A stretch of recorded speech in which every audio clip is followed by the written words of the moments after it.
All right, you know what it is in honor of Women's History Month. It is all about the ladies today. It's First Take, but with a twist. This is the First Take, Her Take over. My name is Charlie Arnold. My fabulous co-host of First Take, Her Take joining us for today's show. We have Kimberly A. Martin, also Chene Ogumake. Ladies, this is our time to shine. Let's get it. We have a lot to talk about. Obviously, Dak Prescott just got a huge deal. There's a lot of other quarterback news going on. And we all know how Stephen A. feels about the Cowboys. So yesterday, of course, he had to invite Michael Irvin onto Stephen A.'s world and talk about Dak's new deal. Watch this. If the Dallas Cowboys win a Super Bowl, not only will I MC the parade in front of all of those disgusting fans of y'all, I actually wear one of your suits doing it. I will see you at SoFi, and we going to be looking SoFi. We going to be the fi. The Dallas Cowboys going to be at SoFi Stadium. That's right, for the Super Bowl, and we going to be looking SoFi and SoFi with that star on the Oh, my God. Okay, so you all heard that. Stephen A. has put it on the line. If the Cowboys win a Super Bowl, he will be hosting the parade in Dallas. That will be a sight to see. Marcus Spears, welcome into the show. Welcome to Ladies Hour, Ladies 2 Hours. What's up? What's up, my sisters? I'm honored to be amongst the GOATs, right? Like, I love it. I love it. All right, well, let's get into some quarterback talk. We have a lot going on. Dak obviously just got a huge deal in Dallas. So, Kimberly, what are your expectations for Dak this season? Well, my expectations are a little bit lower than Michael Irvin's. Look, Dak right now is Gucci. Like, the pressure is off. Now, let me backtrack before my mentions fill up. The pressure is not completely off of Dak. He still has to live up to the contract, but the hard part is done. He got the money. He got the Cowboys to capitulate, give him what he wanted. So now he can relax and do what he does best, which is play football. And if you look at that NFC East or NFC least until they prove us otherwise, I think the Cowboys are in prime position to be the favorite in the NFC East. Even though the Giants think they're set with Daniel Jones and we don't know what Washington is going to do and Jalen Hurts is in Philly, I get all that. But to me, Dak is the best QB in that division. They have the best roster. So it's on Dak to just go out and show, you know what? I have been the guy. I'm not that fourth round pick anymore that some of you think I am. Like, I can do this. I am on Michael Irvin energy when it comes specifically to that deal. That deal was so fire. That deal was so fire. I can't believe that's even in his vocabulary, but he did his thing. But, you know, as an athlete that myself has come back, you know what it is, Mr. Spears. As an athlete that has come back from injury myself, I love to see Dak Prescott win. I mean, he is a guy that has really matured in the best way possible after being a fourth round pick right to now, you know, winning the franchise tag battle process, getting that 4-year, $160 million deal. And to me, it was really abundantly clear that he is the engine that made this machine go last season and the seasons before. And Kimberly, you talked about the NFC East. I mean, the NFC East, you know, this is a place that he can, like you said, there's no pressure because he's the certified quarterback in that division. Now, mind you, I am proudly from the state of Texas. And even though it's getting pretty complicated in the streets these days, I know, you know, Marcus Spears, as you are, you know, a former Cowboy yourself, like to have the pride of a team that wants you eventually, you know, in the contract by the pay, right? He wanted to be there. He wanted to be a Cowboy. You came on Shenango Junior Spears and talked about how hard it was for him to even rationalize leaving. So for Dak to get paid, be on the team that he wants, the O-line is getting healthier. They have solid skill positions. And of course, you've got Zeke, feed me, right? The Cowboys are in a really good position. But, you know, the biggest winner of this all was largely Dak Prescott. And I'm glad to see a guy that is going to be a comeback warrior win. Yeah, I agree with both of you. But the significant pressure comes from obviously the expectations of his individual performance, right? Like once that money is attached, we all critically, we are more critical to the top tier guys. Like that's the natural reaction to when you see this type of money being passed out. But here's the deal: like Dak Prescott has been playing under pressure pretty much his entire life. Like he's okay in this moment. Now it's about what the Dallas Cowboys do as a team to continue to build and surround him, and obviously bringing in Quinn defensively to try to get that side better. But Dak is built for this, and I know a lot of people have talked about that, and he's not a rest on your laurels guy. I covered him when he was at Mississippi State and understand his makeup, his family's makeup, the things that he's been through. So all of the congratulatory stuff is warranted because we all kind of have an idea of the journey for Dak Prescott as far as getting paid. But Dak, in the meantime, while we've talked about this for the last 2 or 3 years, has done nothing but perform. He's done nothing but be a really good quarterback and put himself in a position to get what he got on that payday. So I look forward to seeing him have a lot of success going forward. Now it's on Jerry Jones, Stephen Jones, Will McClay, the personnel decision makers on the Dallas Cowboys staff and the front office to make sure you get creative about how you surround Dak with players. And by the way, let me put this in because a lot of people are talking about the significant cap numbers. This year, Dak is not costing the Dallas Cowboys much against their cap or flexibility to go out and try to sign players to be a good football team this year. And I do consider them the favorite in the division because Dak Prescott is the quarterback. It's that simple. Well, look, Dak Prescott's bottom still a lot higher than most people's, but I'm going to go ahead and say it. He started at the bottom. Now he's here. All right, guys, let's move on to another quarterback in the same division. Now, Jeffrey Lurie has made it clear he does not want any quarterback competition for Jalen Hurts. He wants to see if Hurts is the long-term solution for Philly. So, Kimberly, what's your expectations for Hurts this season?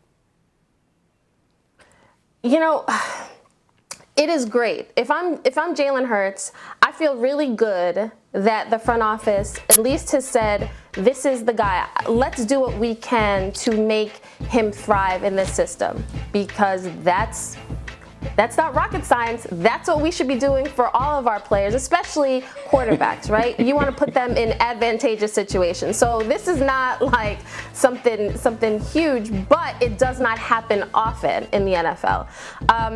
Now, if I'm Jalen Hurts, I'm also sort of like, okay, Carson Wentz was the guy not that long ago. He got paid. So every opportunity I go out there, I got to show out because the Eagles have shown, I don't know, a lot of the moves they made last year, like none of it made sense. Like the extension for Carson, all of it together.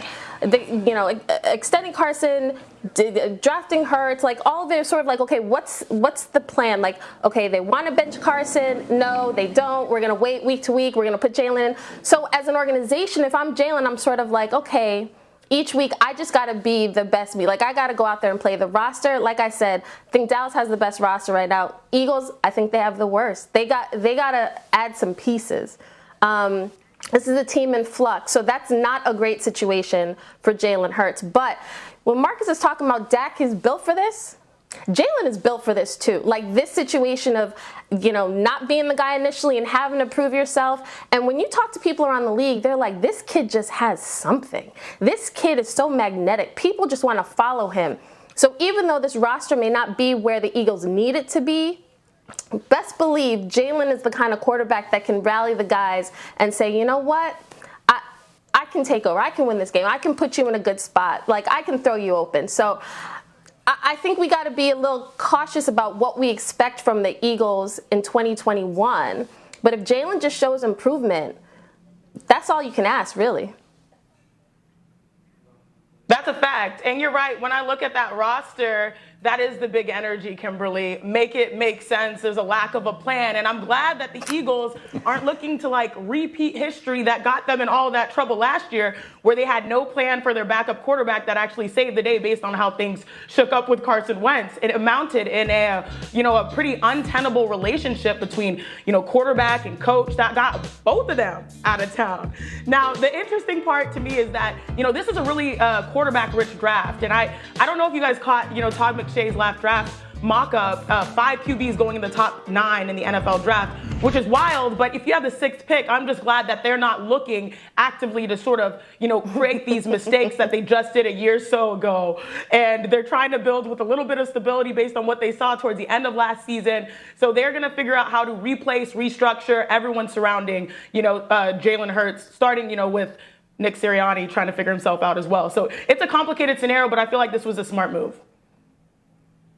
Yo, smart move. Both of the points you made, both of y'all, the points you made was great. Look, it's an open endorsement for a young quarterback that's really the only guy you have on your roster right now. But I'm going to tell you, from a football standpoint, it makes me nervous because this sport is built on competition, or at least having somebody as a succession plan or that can kind of bridge you. It's what Chicago tried to do with Nick Foles. It's what teams do when they bring in veterans like Fitzpatrick, when they trying to just, okay, listen, we giving you the keys, right? You at the helm. We giving you an opportunity to go out and see what you can do. So obviously there's the pressure, and I'm with you, Kim. He's built for it. But the bottom line is, when you come out and openly endorse, especially from an ownership standpoint, now the coaches and the general manager and the people, the personnel day to day working with Jalen Hurts has to have that in the back of their mind, even when they're watching a potential competition play out. But as we stand today, Carson Wentz is in Indianapolis. Jalen Hurts came in the final 4 games of the season, did pretty good, beat the Saints in his first debut outing, which I think is a little bit less difficult because teams don't know what you're going to do or who you're going to be. But it's an endorsement because he's the only guy there. But I expect for them to at least make a move in order to not only solidify that room, but to create some type of competition in camp going forward to make sure Jalen is ready to do what they need him to do at that spot.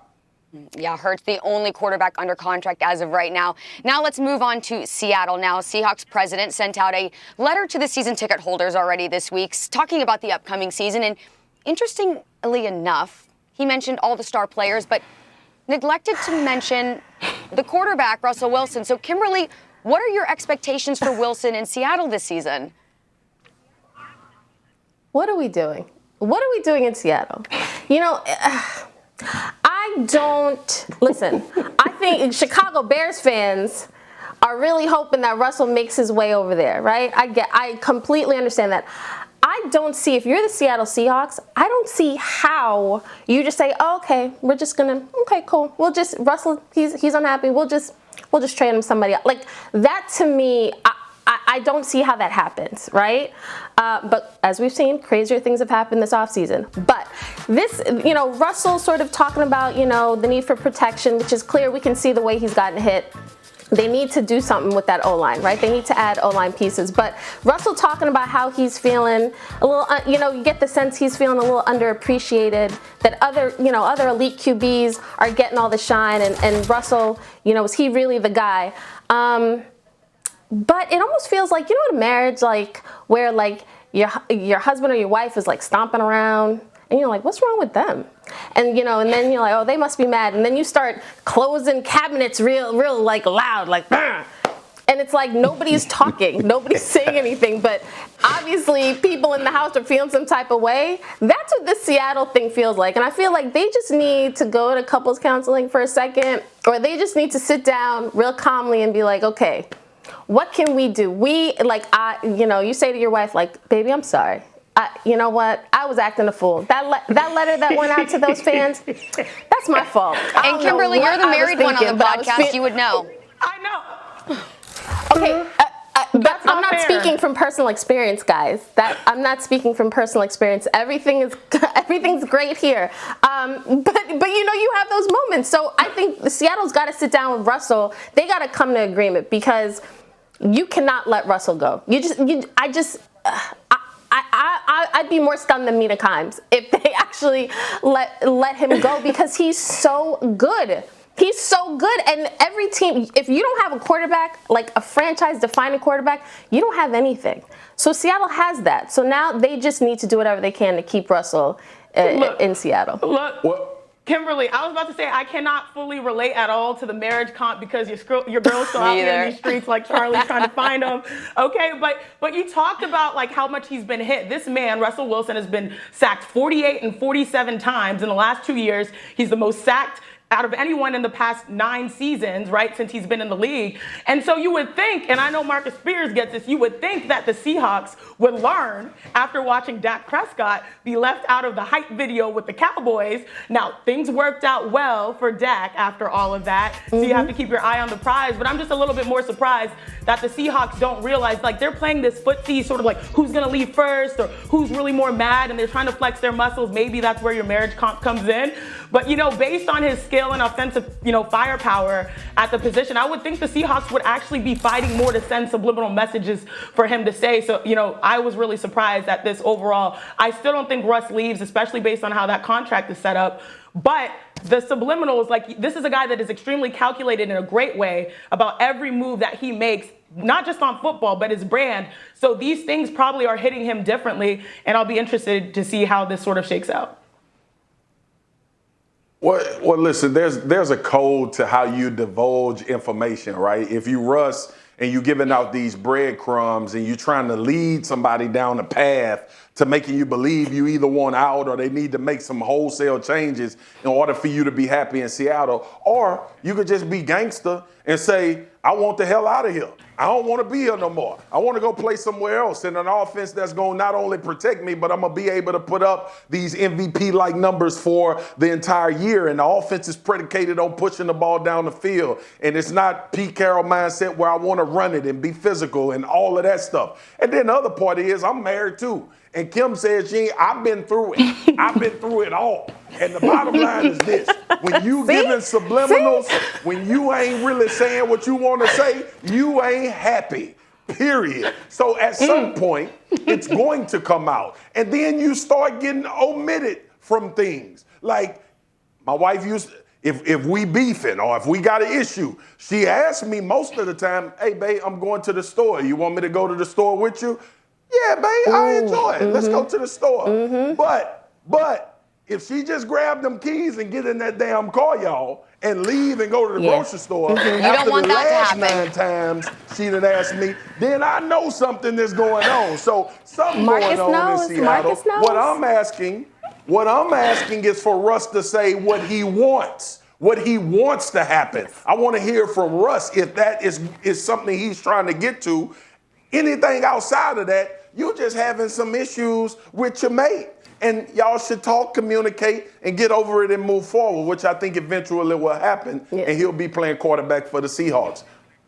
All right, well, a destination wish list has been circulating. Dallas was on that list, but of course that is now off the table because Dak is there for the long term. All right, Marcus, thank you so much. Thanks for joining the ladies. We appreciate you.